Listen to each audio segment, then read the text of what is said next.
নমস্কাৰ মই দিনেশ মহন্ত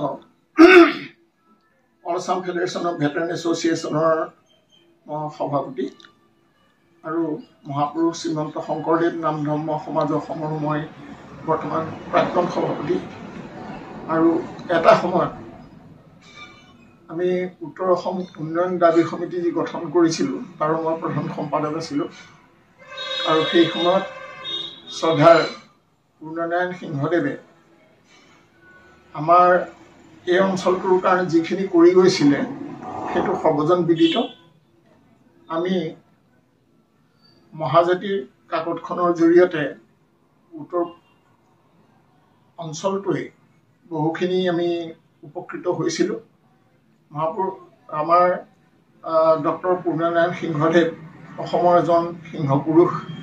তেখেত MP হৈ থাকোঁতেও চকীঘাট ব্ৰিজৰ কাৰণে যিখিনি কৰিছিল আৰু ভোমাগুৰি ব্ৰিজো তেখেতৰ উদ্যোগতে আহিছিল অসমলৈ আৰু আমি উত্তৰ অসম উন্নয়ন দাবী সমিতি গঠন কৰি সেই সময়ত আমাৰ এই ডেকা সুন্দৰ নামঘৰতে আমি এখন দাবী সমিতি গঠন কৰিছিলোঁ।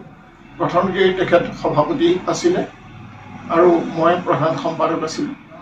আমি তিনিবাৰকৈ আমি দিল্লীলৈ গৈছিলোঁ এইটোৰ কাৰণে, এই চকীঘাটৰ দলংখনৰ কাৰণে।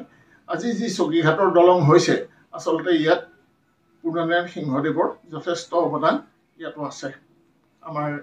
আৰু লগতে আমাৰ 7টা পইণ্ট আছিলে, তাৰে এটা বিশেষ পইণ্ট হৈছে যে ৰেলৱে লাইনটো ডেকাৰগাঁৱতে টাৰ্মিনেট কৰি সিফালৰখিনি মুকলি কৰি টাউনখনৰ সম্প্ৰসাৰণৰ কাৰণে দিয়া কথা আছিলে।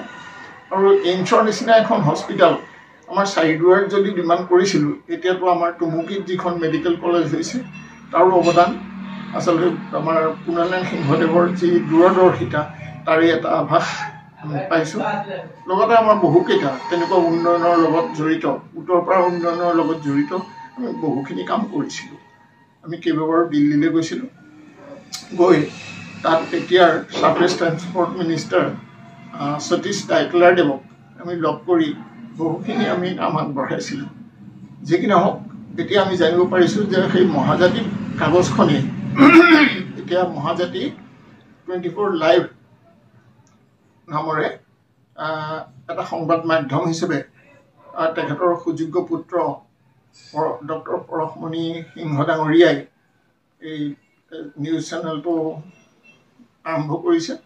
তাৰ কাৰণে আমাৰ ফালৰ পৰা আমি আন্তৰিক শুভেচ্ছা আৰু কৃতজ্ঞতা জ্ঞাপন কৰিছোঁ। কাৰণ বৰ্তমান সময়ত সত্যনিষ্ঠ আৰু ৰাইজৰ পক্ষে মাত মাতি দিব পৰা এটা চেনেলৰ বহুখিনি প্ৰয়োজন হৈ পৰিছে আৰু সেই দিশতে তেখেত আগবাঢ়িছে বুলি আমি জানিব পাৰিছোঁ। গতিকে মই মোৰ ফালৰ পৰা তেখেতৰ এই কামৰ কাৰণে আন্তৰিক শ্ৰদ্ধা আৰু কৃতজ্ঞতা জ্ঞাপন কৰিছোঁ।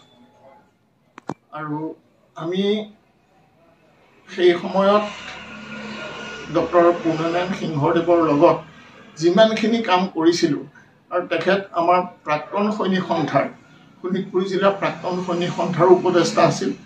আৰু সেই ক্ষেত্ৰত আমি প্ৰাক্তন সৈনিকসকলেও তেখেতৰ যি দিহা পৰামৰ্শ, যি গাইডেঞ্চ, সেইটো লৈ পেলাই আমি বহুখিনি কামত আমি আগবাঢ়িব পাৰিছিলোঁ। গতিকে এতিয়া তেখেতৰ সুযোগ্য পুত্ৰ ডক্টৰ পৰশমণি সিংহই যি প্ৰচেষ্টা হাতত লৈছে এইটো এটা অতি প্ৰশংসনীয় আৰু আমাৰ ফালৰ পৰা তেখেতলৈ শ্ৰদ্ধা আৰু কৃতজ্ঞতা জ্ঞাপন কৰিছোঁ।